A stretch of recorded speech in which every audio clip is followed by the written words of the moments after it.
Selamat malam yang terhormat Bapak Kosasi Adi Saputra, SPD MPD, selaku dosen mata kuliah Pendidikan Kewarganegaraan, dan teman-teman lainnya yang saya banggakan. Pertama-tama marilah kita panjatkan puji syukur kehadirat Allah Subhanahu wa taala karena berkah dan rahmatnya kita bisa berkumpul di Google Meeting pada malam hari ini dalam keadaan sehat walafiat. Salawat serta salam semoga tetap tercurah limpahkan kepada junjungan kita yakni Habibana wa Nabiyana Muhammad SAW beserta keluarganya, para sahabatnya, para pengikutnya, dan kita selaku umatnya, dan semoga kita bisa mendapatkan syafaat di yaumil akhir nanti. Amin ya rabbal alamin. Perkenalkan kami dari kelompok 6, berdirinya kami di sini kami akan mempresentasikan mengenai geopolitik. Saya Muhammad Rajab Rijal yang bertugas sebagai moderator pada malam hari ini dan juga ada anggota kelompok saya yaitu ada Sabrina Fariska, ada Mardina Firdaus dan juga ada Salma Sari Binangkif. Baik, sebelum ke materi, di sini ada pembahasan-pembahasan yang akan kami bahas mengenai geopolitik. Yang pertama adalah pengertian geopolitik, yang kedua ada ruang lingkup geopolitik, dan yang ketiga ada perkembangan geopolitik di Indonesia, dan yang keempat di sini ada peranan dan juga unsur-unsur geopolitik. Yang keempat ada implementasi kewilayahan geopolitik, dan yang terakhir ada kasus geopolitik yang ada di Indonesia. Baik, langsung saja ke materi pertama yang akan dijelaskan oleh saya sendiri mengenai pengertian geopolitik dan juga ruang lingkup geopolitik. Di sini geopolitik adalah suatu studi yang mengkaji masalah-masalah geografi, sejarah, dan ilmu sosial dengan merujuk kepada percaturan politik internasional. Nah, geopolitik ini mengkaji makna strategis dan politis suatu wilayah geografi yang mencangkup lokasi luas serta sumber daya alam wilayah tersebut. Geopolitik mempunyai 4 unsur pembangunan, yaitu keadaan geografis, politik, dan juga strategi, hubungan timbal balik antara geografi dan politik, serta unsur kebijaksanaan. Dan selanjutnya, ini di sini sebagai acuan bersama, geopolitik dimaknai sebagai ilmu penyelenggaraan negara yang setiap kebijakannya gitu, dikaitkan dengan masalah-masalah geografi, wilayah, ataupun tempat tinggal suatu bangsa. Dengan demikian, geografi bersangkut paut dengan interaksi antara manusia dengan lingkungan tempat hidupnya, sedangkan politik selalu berhubungan dengan kekuasaan ataupun pemerintah.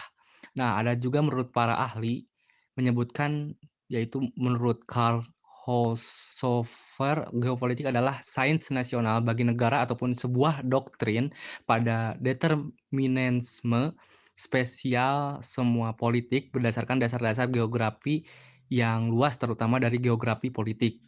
Di sini ada yang kedua, ada ruang lingkup geopolitik.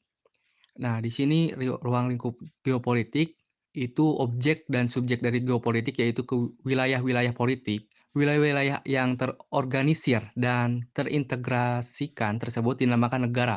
Geografi politik sebenarnya merupakan ilmu yang mempelajari negara-negara. Ruang lingkup dari geopolitik pada dasarnya mempelajari korelasi ataupun hubungan antara kehidupan berbangsa dan juga bernegara yang penuh dengan aktivitas.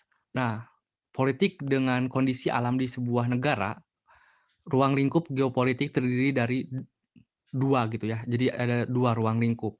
Yang pertama ada analisis pola interaksi antara kehidupan politik di masyarakat dengan melihat kondisi alam yang ada di lingkungan sekitar. Yang kedua ada negara merupakan subjek dari geopolitik karena negara merupakan sebuah wadah bagi suatu bangsa dan juga memiliki kondisi geografis yang berbeda-beda.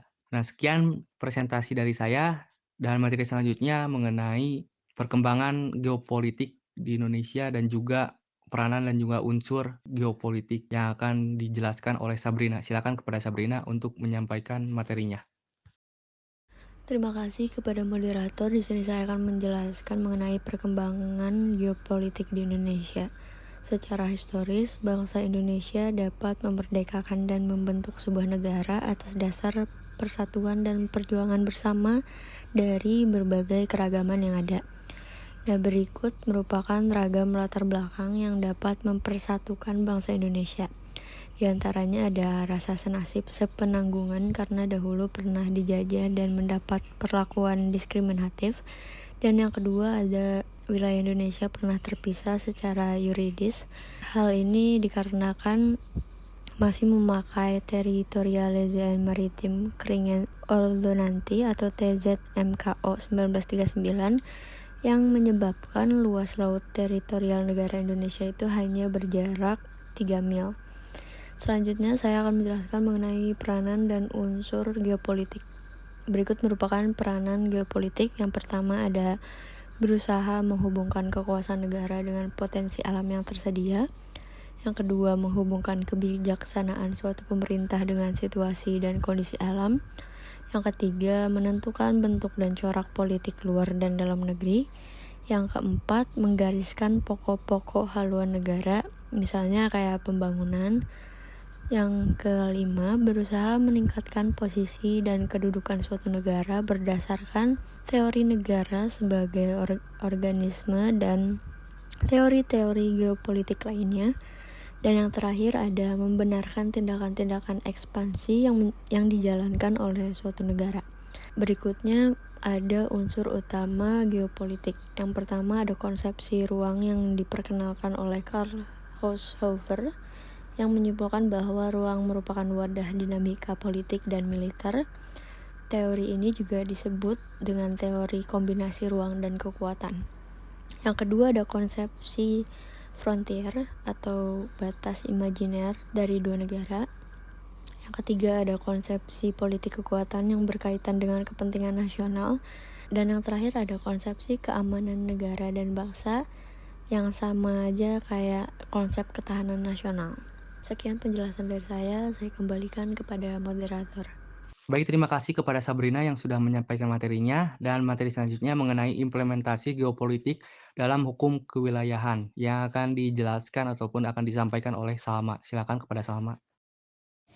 Terima kasih kepada moderator. Di sini saya akan menjelaskan tentang implementasi geopolitik dalam hukum kewilayahan. Yang ke-1, sejak 17 Agustus 1945 sampai dengan 13 Desember 1957. Wilayah negara Republik Indonesia ketika merdeka meliputi wilayah bekas Hindia Belanda berdasarkan ketentuan dalam Territorial Zone Maritim Krigen-Ordonantis tahun 1939 tentang batas wilayah laut teritorial Indonesia. Ordinasi tahun 1939 tersebut menetapkan batas wilayah laut teritorial sejauh 3 mil dari garis pantai ketika surut, dengan asas pulau demi pulau secara terpisah-pisah. Pada masa tersebut, wilayah negara Indonesia bertumpu pada wilayah daratan, pulau-pulau yang terpisah-pisah oleh perairan atau selat antar pulau-pulau itu. Wilayah laut teritorial masih sangat sedikit karena untuk setiap pulau hanya ditambah perairan sejauh 3 mil di sekelilingnya. Sebagian besar wilayah perairan dengan kepentingan keselamatan dan keamanan Negara Kesatuan Republik Indonesia. Yang kedua, zona ekonomi eksklusif. Pengumuman pemerintah negara tentang zona ekonomi eksklusif terjadi pada 21 Maret 1980. Batasi adalah sekitar 200 mil yang terhitung dari garis dasar laut wilayah Indonesia. Lalu, alasan-alasan yang mendorong pemerintah mengumumkan ZII adalah: yang ke-1 adalah persediaan ikan yang semakin terbatas, kebutuhan untuk pembangunan nasional Indonesia. Yang kedua, ZII memiliki kekuatan hukum internasional. Melalui perjuangan panjang di forum internasional, akhirnya Konferensi PBB tentang Hukum Laut II di New York 30 April 1982 menerima The United Nations Convention on the Law of the Sea, atau yang disebut UNCLOS, yang kemudian ditandatangani pada 10 Desember 1987 di Montego Bay, Jamaika oleh 117 negara termasuk Indonesia. Konferensi tersebut mengakui atas asas dasar kepulauan serta menetapkan asas-asas pengukuran ZII. Pemerintah dan DPR Republik Indonesia kemudian menetapkan Undang-Undang Nomor 5 Tahun 1983 tentang ZII serta Undang-Undang Nomor 17 Tahun 1985 tentang ratifikasi UNCLOS sejak 3 Februari 1986. Indonesia telah tercatat sebagai salah satu dari 25 negara yang telah meratifikasinya. Sekian dari saya kembalikan kepada moderator. Baik, terima kasih kepada Salma yang sudah menyampaikan materinya, dan materi selanjutnya mengenai kasus geopolitik yang ada di Indonesia yang akan dijelaskan ataupun disampaikan oleh Mardina Firdaus. Baik, terima kasih kepada moderator yang sudah memberikan saya kesempatan untuk menjelaskan. Di sini ada beberapa kasus geopolitik di Indonesia ya. Di antaranya yang pertama perairan Ambalat di Laut Sulawesi. Nah, masalahnya ini antara Indonesia dan Malaysia seputar Blok Ambalat mengemukakan ketika terbetik kabar bahwa pemerintah Malaysia melalui perusahaan minyak nasionalnya Petronas memberikan koneksi minyak kepada perusahaan minyak sel atas cadangan minyak yang terletak di Laut Sulawesi. Kemudian pemerintah Indonesia ini mengajukan protes atas hal ini karena merasa bahwa wilayah itu berada dalam kedaulatan negara Indonesia. Sebenarnya klaim Malaysia terhadap cadangan minyak di wilayah itu sudah diprotes Indonesia sejak tahun 1980. Kemudian menyusul diterbitkannya peta wilayah Malaysia pada tahun 1979. Nah, peta tersebut mengklaim wilayah di Laut Sulawesi sebagai milik Malaysia dengan didasarkan pada kepemilikan negara itu atas Pulau Sipadan dan Ligitan. Malaysia ini beranggapan bahwa dengan dimasukkannya Sipadan dan Ligitan sebagai wilayah kedaulatan Malaysia, secara otomatis perairan di Laut Sulawesi tersebut masuk dalam garis wilayahnya. Kemudian Indonesia ini menolak klaim demikian dengan alasan bahwa klaim tersebut bertentangan dengan hukum internasional. Nah, kemudian yang selanjutnya yaitu ada kasus TNI AL amankan 2 kapal asing di perairan Raja Ampat. Nah, diduga karena melakukan penangkapan secara ilegal 2 kapal berbendera asing diamankan TNI Angkatan Laut di sebelah utara Pulau Pani, Kabupaten Raja Ampat, Papua Barat.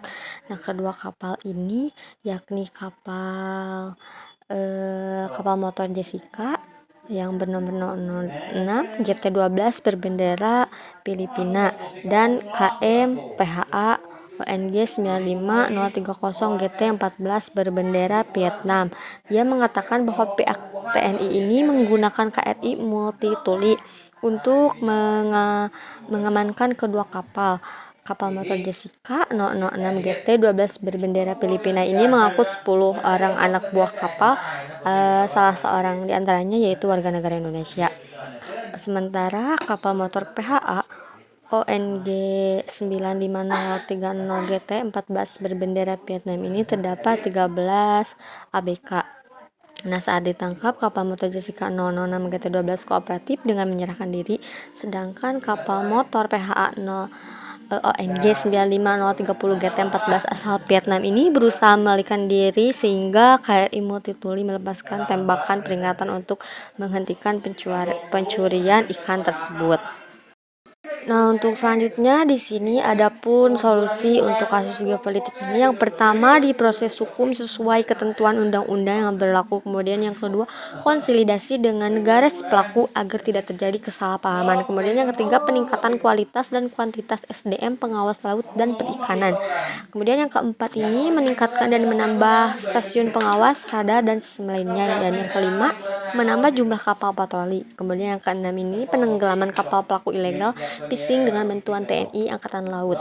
Kemudian dan yang terakhir ini solusi masyarakat, terutama para ahli dalam bidang ini bisa berpartisipasi dalam pembuatan perencanaan implementasi dan pengawasan terhadap geopolitik dan geostrategis dalam kedaulatan dan perikanan. Terima kasih. Saya kembalikan kepada moderator. Baik, terima kasih kepada Mardina yang sudah menyampaikan materinya, dan kesimpulan dari pembahasan geopolitik ini yaitu adalah geopolitik merupakan sebagai sistem politik ataupun peraturan-peraturan dalam wujud kebijaksanaan dan strategi nasional yang didorong oleh aspirasi nasional geografik. Wawasan Nusantara sebagai geopolitik Indonesia dijadikan sebagai pola pikir dan pandangan hidup masyarakat Indonesia dalam berbangsa dan juga bernegara. Kekuatan negara Indonesia terletak pada posisi dan juga keadaan geografi yang strategis dan juga kaya sumber daya alamnya. Nah, sementara kelemahannya itu terletak pada wujud kepulauan dan juga keanekaragaman masyarakat yang harus disatukan dalam satu bangsa dan satu tanah air gitu. Sebagaimana telah diperjuangkan oleh para pendiri negara ini dan juga diikrarkan dalam sebuah Sumpah Pemuda, sehingga pandangan geopolitik bangsa Indonesia harus didasarkan pada nilai-nilai Pancasila yang luhur dengan jelas dan juga tegas tertuang di dalam pembukaan Undang-Undang Dasar 1945 agar tercipta suatu persatuan dan kesatuan negara Indonesia. Sekian presentasi dari kelompok kami, kelompok 6. Jika ada yang belum mengerti ataupun belum paham, bisa ditanyakan ataupun didiskusikan di kelas online nanti. Sekian presentasi dari kelompok kami. Mohon maaf bila ada kesalahan. Wabillahi taufiq wal hidayah. Wassalamualaikum warahmatullahi wabarakatuh.